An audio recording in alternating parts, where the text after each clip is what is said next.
సిక్కోలు రైతన్న సాగుకు సిద్ధమయ్యాడు. గతేడాది హుదూద్ గాయాలను మర్చి పొలంలో అడుగు పెడుతున్నాడు.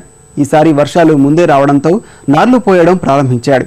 2 లక్షల హెక్టార్లలో సాగు చేసే వరికి ఆటంకాలు ఎదురు కాకుండా ఉండాలని కోరుకుంటున్నాడు. విత్తనాలు, ఎరువుల కొరత తలెత్తకుండా చూడాలని అధికారులను వేడుకుంటున్నాడు. అలాగే సాగుదారులందరికీ రుణాలిచ్చి సేద్యానికి సహకరించాలని బ్యాంకులను విజ్ఞప్తి చేస్తున్నాడు. పేదల ఊటిగా పేరున్న జిల్లా శ్రీకాకుళం. వంశధార, నాగావళి నదుల పరవళ్లు, జలాశయాలు, ఎత్తిపోతల పథకాలు జిల్లాకు సిరుల జలధారలు. తేలికపాటి ఎర్రరేగడి నేలలు, మధ్యరకపు నేలల వైవిధ్యం రైతులకు వరప్రసాదం. సహజ సంపద అపారంగా ఉన్న జిల్లాను ఈ ఏడాది వర్షాలు ముందుగానే పలకరించాయి. ఏటా జులై 2వ పక్షం, ఆగస్టు మాసం ప్రారంభంలో వరి నాళ్లు పోసుకునే రైతులు నేడు కాస్త సందిగ్ధంలో పడ్డారు. ఇప్పుడే వరి సాగు చేస్తే తర్వాత పరిస్థితి ఏమిటనే ఆందోళన ఆవరించింది. అయితే ఈ సందిగ్ధావస్థల మధ్యే కొందరు రైతులు వరి నాళ్లు పోయడం ప్రారంభించారు. అటు విత్తన సమాచారం తెలియక కొందరు రైతులు నల్లబజారులో అధిక ధరలకు ఖరీదు చేసి మరీ నార్లు పోసుకుంటున్నారు. వాతావరణం ఈ సంవత్సరం తొందరగా అనుకూలించింది. ఇంత తొందరగా అనుకూలించదు అనుకోలేక మేము ఆకుపాట్లు తయారు చేయడం లేదు, విత్తనాలు కొనుక్కోవడం లేదు. ఈ వర్షాలు బాగా ఈ సంవత్సరం రావడం వల్ల మేము ఏడ్ చేయలేని పరిస్థితిలో ఉన్నాం. ఇప్పుడు ఆకుపాట్లు బాగు చేసి విత్తనాలు పట్టుకెళ్ళి పోయాలి. పోసిన తర్వాత మళ్ళీ వర్షం ఏటవుద్దో, వర్షం ఎలాగ ఉంటుందో చెప్పలేము. ఈ ఆకులు పోసిన తర్వాత వెంటనే నీరుంటే తొందరగా మాకు పనులు అయిపోతాయి. లేకపోతే యథావిధిగా మేము ఆకుపాట్లు ఎండిపోవడము, మళ్ళీ నీరు తడుపుకోవడము అవుతుంది. 3 సంవత్సరాలు పెట్టి చాలా విత్తనాలకి ఇబ్బంది పెడుతుండాము. అలాగే అవుతుందని ఈ సంవత్సరం కూడా వరిసె నుంచి బ్లాక్ మార్కెట్ నుంచి కొనుక్కున్నాం. కొనుక్కున్న తర్వాత ఇప్పుడు విత్తనాలు పుష్కలంగా ఉన్నాయి. కానీ అధికారులు ముందు మీకు విత్తనాలకు ఇబ్బంది ఉండదని చెప్పుంటే మేము ఆ ప్రయాసాలు పడేవాళ్ళం కాదు. సిక్కోలు జిల్లాలో ప్రధాన పంట వరి. ఖరీఫ్లో 2,40,339 హెక్టార్లలో వివిధ పంటలు సాగవుతున్నాయి. ఇందులో 2,09,000 హెక్టార్లలో ఒక్క వరిని వేస్తున్నారు. ఈసారి జిల్లాలో 8 నుంచి 9,000 ఎకరాల్లో వరి అదనంగా సాగు కావచ్చంటున్న అధికారులు కావలసిన విత్తనాలు సిద్ధం చేశామని చెబుతున్నారు. 60,000 క్వింటాళ్ల విత్తన పంపిణీకి ఏర్పాట్లు చేశామని తెలియజేస్తున్నారు. రైతులు కోరే MTU 1001 అందుబాటులో ఉందన్నారు. మనం ఖరీఫ్ కాలానికి 53,000 క్వింటాళ్ళు ముందుగా మనకి వరి విత్తనాలు మంజూరు చేయడం జరిగింది. ఇంకా డిమాండ్ ఉంటుందనే ఉద్దేశంతో మరొక 10,000 క్వింటాలు కూడా మన రాష్ట్ర ప్రభుత్వం వారు మనకు మంజూరు చేయడం జరిగింది. ఇప్పటికి 40,000 క్వింటాలు కూడా అమ్మకాలు జరిగి ఉన్నాయి. దీనిలో ముఖ్యంగా మన జిల్లాలో MT 1001 రకం చాలా డిమాండ్ ఉంది. ఆ అవసరాలు మనకు తెప్పించడం జరిగింది. జిల్లాలో ఏ రకమైన విత్తన కొరత లేదండి. చాలా మటుకు ఉన్న స్టాక్స్ చాలా మిగిలిపోతాయని మేము అనుకుంటున్నాం. ఎరువుల వినియోగం క్రమబద్ధీకరించేందుకు వ్యవసాయ శాఖ చర్యలు తీసుకుంటోంది. ఇటీవల 22,533 మట్టి నమూనాలు సేకరించి తదనుగుణంగా పోషక లోపాల నివారణకు రాయితీపై సూక్ష్మధాతు ఎరువులు అందిస్తోంది. అలాగే సీజన్కు కావలసిన ఎరువులను సిద్ధం చేసింది.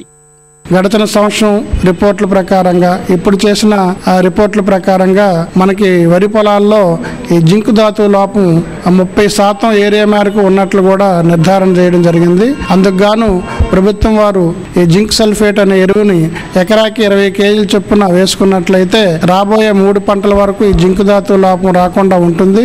మనకి ఖరీఫ్ సీజన్కి 152,666 వివిధ రకాలైనటువంటి DAP, యూరియా, కాంప్లెక్స్, పొటాష్ ఎరువులు అవసరమైందని చెప్పి రిక్వైర్మెంట్ పెట్టడం జరిగింది. దానికి మనకి ఇంతవరకు DAP, యూరియా, పొటాష్, కాంప్లెక్స్ ఎరువులు 18,359 మెట్రిక్ టన్నులు ఈ నెల వరకు ఇప్పటి వరకు నిల్వ చేసి ఉంచడం జరిగింది. ఖరీఫ్లో 1,396 కోట్ల రుణ లక్ష్యాన్ని బ్యాంకులు నిర్దేశించుకున్నాయని లీడ్ బ్యాంక్ అధికారులు చెబుతున్నారు. జిల్లాలో జారీ చేసిన 15,000 LEC కార్డుదారులకు అప్పులిస్తామంటున్నారు. ఖరీఫ్ టార్గెట్స్ 1,396 కోట్లుగా నిర్ణయించడం జరిగింది. అయితే ఇప్పటి వరకు మొత్తం మా బ్యాంకులు ఈ శ్రీకాకుళం జిల్లాలో 210 కోట్ల వరకు రుణాలు మంజూరు చేశారు, వ్యవసాయ రుణాలు. ఈ సెప్టెంబర్ నాటికి టార్గెట్లు పూర్తి చేసే అవకాశం ఉంది. అలాగే ఒక 14 నుంచి 15,000 వరకు LEC కార్డులు గవర్నమెంట్ రిలీజ్ చేశారు. LEC కార్డు హోల్డర్స్ అందరికీ కూడా బ్యాంకుల్లో వ్యవసాయ రుణాలు తీసుకునేటువంటి అవకాశం ఉంది. అందువల్ల ఈ అవకాశాన్ని వాళ్ళు వినియోగించుకోవాల్సిందిగా కోరుతున్నాం. కొన్నేళ్లుగా సిక్కోలు రైతులకు పెట్టుబడులు పెను భారంగా మారాయి. మాటల్లో గొప్ప, చేతుల్లో డొల్ల అన్న చందంగా వ్యవసాయ రుణ ప్రణాళిక సాగుతోంది. ఘనమైన లక్ష్యాలే గాని ఇస్తున్న దాఖలాలు మాత్రం లేవు. ఇక కౌలు రైతుల కష్టాలకు అంతే లేదు. లక్షల్లో కౌలుదారులుంటే 15,000 మందికి మాత్రమే కంటి తుడుపుగా కార్డులిచ్చారు. వీరికి రుణం అన్నది గగనంగా మారింది. నేను ఎరిగిన నుంచి వ్యవసాయం చేస్తాను. సంవత్సరం 15 ఎకరాలు 10 వరకు చేస్తాను. అలాగే కౌలుగా చేసుకొని వెళ్ళిపోతాను. అది పండితే పండుతుంది, లేకపోతే వరదల్లో మునిగిపోతుంది, నీరు లేకపోతే ఎండిపోతుంది. అలాగే ప్రభుత్వం కానీ అధికారులు కానీ ఊరికే అధికారులు ప్రతి ఒక్కళ్ళు కూడా మా కౌలుగా కార్డు ఇప్పించబడి ఎన్ని సంవత్సరాలు బట్టి అడిగినా అదిగో ఇది కానీ వేస్తాను, లేకపోతే ఏదో మెలకు పెట్టి తప్పిపోతాను. నాకు గుర్తింపు కార్డు లేదు. ఏ బ్యాంక్కి వెళ్ళి నూనె ఇవ్వకుంటే గుర్తింపు కార్డు తెమ్మంటారు. జిల్లాలో 1600 కోట్ల రూపాయలు టార్గెట్ పెట్టుకుని బ్యాంకర్స్ మన సమావేశంలో చర్చించి నిధులేమో ఇస్తామని చెప్తున్నారు. రైతుకి అందే రుణం మాత్రం అందులో సగం కూడా ఉండలేదు. రికార్డులో 1600 కోట్లు అని చెప్తున్నా రైతుకి నేరుగా అందే చాలా తక్కువ. ఈ రోజు అనేక మంది రైతులు బ్యాంకుల చుట్టూ కాళ్ళారుగా తిరగవలసి వస్తుంది బ్యాంకు రుణాలు అందక. రెండో వైపు రెవెన్యూ శాఖ నుంచి పట్టదారు పాస్ పుస్తకాలు, టైటిల్ డీడ్లు ఇవ్వడంలో చాలా వైఫల్యం ఉంది. అడంగల్ కాపీల కోసం మీ సేవ దగ్గరికి తిరగాల్సిన పరిస్థితి రైతులకి దాపురించింది. మీ సేవ దగ్గరికి పోతే మీ అడంగలు సరిగా లేవని చెప్పేసి మీకున్న భూమి ఒకటి, ఇక్కడున్న అడంగలు ఒకటి అని చెప్పేసి వాళ్ళు చెప్తూ ఉన్నారు. జూన్లో సాధారణ వర్షపాతం 134.9 మిల్లీమీటర్లు. కానీ 194 మిల్లీమీటర్ల అధిక వర్షం ఇప్పటి వరకు కురిసింది. ప్రస్తుతానికి ఆశాజనకంగా ఉన్న వర్షాలు ఇక ముందు కురవాలని రైతులు కోరుకుంటున్నారు. లక్ష్యాలకు తగ్గట్లుగా బ్యాంకులు సహకారం అందించాలని విజ్ఞప్తి చేస్తున్నారు.